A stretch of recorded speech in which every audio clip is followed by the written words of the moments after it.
दुर्योधन की पत्नी का नाम भानुमति था। भानुमति के कारण ही यह मुहावरा बना है। कही की ईंट कही का रोड़ा, भानुमति ने कुनबा जोड़ा। भानुमति कंबोज के राजा चंद्रवर्मा की पुत्री थी। राजा ने उसके विवाह के लिए स्वयंवर रखा था। स्वयंवर में शिशुपाल, जरासंध, रुक्मी, वर्क और दुर्योधन और कर्ण समेत कई राजा आमंत्रित थे। मान्यता है कि जब भानुमति हाथ में माला लेकर अपनी दासियों और अंगरक्षकों के साथ दरबार में आई और एक एक करके सभी राजाओं के पास से गुजरी, तो दुर्योधन चाहता था कि भानुमति माला उसे पहना दे, लेकिन ऐसा हुआ नहीं। दुर्योधन के सामने से आगे बढ़ गई भानुमति, तब दुर्योधन ने उसके साथ से माला झपटकर खुद ही अपने गले में डाल ली। सभी राजाओं ने तलवारें निकाल ली। दुर्योधन ने जब योद्धाओं से कर्ण से युद्ध की चुनौती दी, जिसमें कर्ण ने सभी को परास्त कर दिया।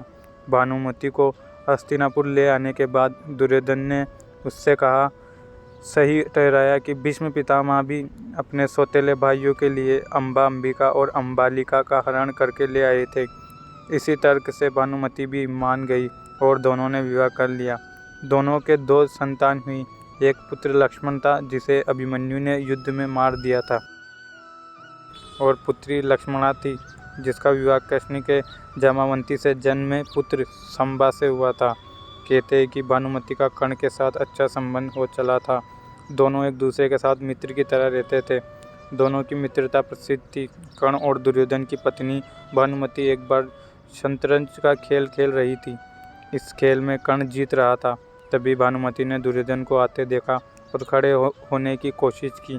दुर्योधन के आने के बारे में कर्ण को पता नहीं था, इसीलिए जैसे ही भानुमति ने उठने की कोशिश की, कर्ण ने पकड़कर बिठाना चाहा।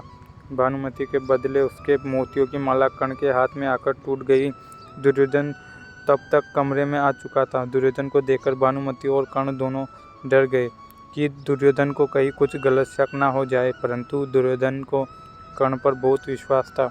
उसने सिर्फ इतना कहा कि मोतियों को उठा ले, और वह जिस उद्देश्य से आया था उस संबंध में कर्ण से चर्चा करने लगा। इस विषयवास के चलते ही कर्ण गलत समझ किए जाने से बच गए। हालांकि कुछ लोग इस घटना का वर्णन इस तरह करते हैं कि दोनों शतरंज खेल रहे थे, भानुमति हार रही थी तो कर्ण प्रसन्न था। इतने में दुर्योधन के आने की आहट हुई तो भानुमति साहस ही खेल छोड़कर उठने लगी। कर्ण को लगा कि वह हार के डर से भाग रही है, इसीलिए उसने उसका आंचल झपटा। आंचल अचानक ही की गई इस हरकत से भानुमति का आंचल फट गया और उसके सारे मोती भी वही बिखर गए। ऐसे ही समय कर्ण को भी दुर्योधन आता हुआ दिखाई दिया। दोनों शर्म से मरे जा रहे थे और उन्हें डर सता रहा था कि अब दुर्योधन क्या समझेगा। जब दुर्योधन निकट आया तो दोनों उससे आंख नहीं मिला पा रहे थे। तब दुर्योधन ने हंसकर कहा कि मोती बिखरे रहने दो दोनों, या मैं तुम्हारी मदद करूं मोती समेटने में। कहते हैं कि भानुमति बेहद ही सुंदर, आकर्षक, तेज बुद्धि और शरीर से काफ़ी शक्तिशाली थी।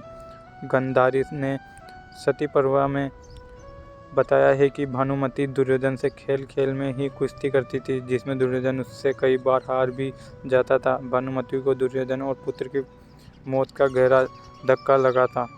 तो दोस्तों, अगर आप सभी को ये वीडियो अच्छी लगी तो चैनल को सब्सक्राइब जरूर करें। धन्यवाद।